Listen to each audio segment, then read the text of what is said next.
So now we really do have the panorama of all times and moods in Spanish. So now that's everything. That's every tense, including both the idea of time and the idea of mood.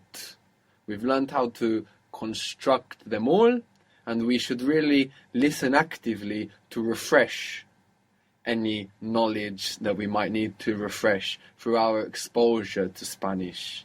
No? Analyzing always what we hear, and if you're listening to a song or a movie, maybe you just hear the endings of the verbs at the beginning. But if you can identify what that ending means, that's the important bit. In the same way, this course has been focused equally on the process that we go through in building our structures in Spanish, as it has been focused on content. So half of the point of this course has been content, has been teaching you Spanish, and the other half has been how to manage Spanish, how to manage these elements that we've learned, how to think about this information and how to relate to information generally in a new way, how to find things that you think you might have forgotten. We've also looked now and then at some irregularities in Spanish, verbs or other words that don't follow the rules that we learnt. Now, the older the language, the more irregularities it tends to have. Spanish, effectively being modern Latin, is quite prone to irregularities. But the irregularities can be made sense of within themselves. You can group together irregularities. So whilst throughout the course we were looking at the odd irregularity as it popped up, now at the end of the course we are going to tidy up the irregular verbs. So there are a group of verbs which we can call the go verbs. These are the verbs that use go instead of o for the I form. For example, how do you say to have? To have, for possession. Tener. Tener. And I have? Tengo. Tengo. So this go pops up for the I version, but only for the I version. How do you say he has or she has? You formal have. Tiene. Tiene. And you informal? Tienes. And they? Tienen. Tienen. And we? Tenemos. Tenemos. So the go is only popping up for the I version. What was to come? Venir. Venir. Good. I come? Vengo. Vengo. So here we have the go again. But he comes? Viene. Viene. They come? Vienen. You informal? Vienes. We? Venemos. Venimos. Venimos. Good. So we have this go popping up just for the I form. We've seen other verbs like this. What was to go out or to leave? Salir. Salir. And I go out or I leave? Salgo. Salgo. To put? Poner. Poner. And I put? Pongo. Pongo. Good. We have decir, to say or to tell, and we get digo, which is even more irregular, but we see the go. We have hacer, to make or to do, and we get hago. Oír, which means to hear, oír.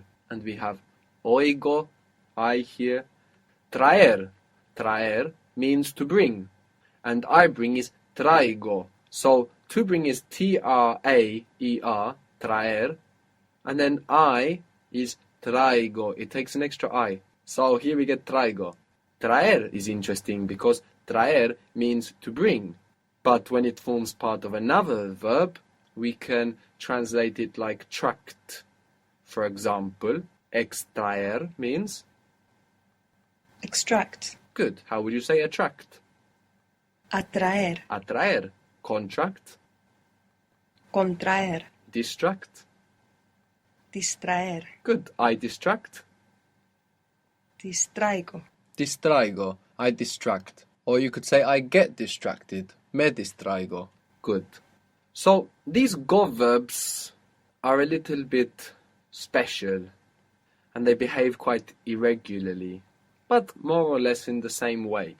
One of the things they do in the same way is that in the mood tense, instead of switching vowels like the rest of the verbs do in the mood tense in the present, they go from go to ga. So whilst in the normal present this go only pops up for I, we have tengo, tiene, tienes, tienen, tenemos. The ga for the mood tense is for everybody. So we get tenga for I, he, she, it, and you formal. How would you make it informal? Tengas. Exactly. So, if you were to say, I want you to come, I want that you come, speaking informally. So, I want that. Quiero que. Good. Now we want you come, and we want the mood tense version.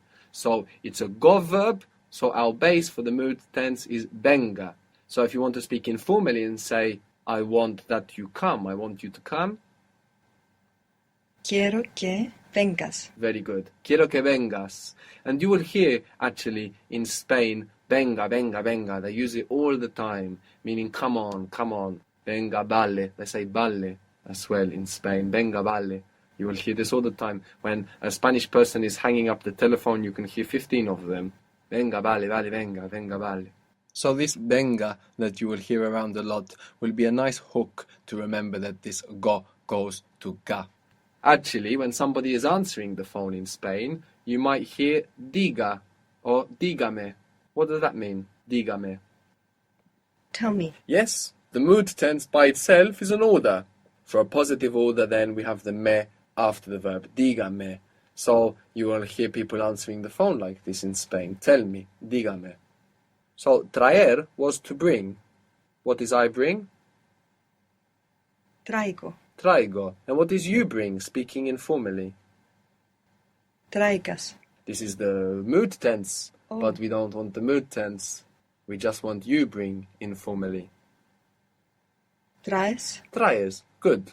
But if you say I want you to bring it, how would you say that? I want you to bring it informally. Quiero que lo traigas. Very good. Quiero que lo traigas. I don't want you to distract me. I don't want you to distract me. Still informal.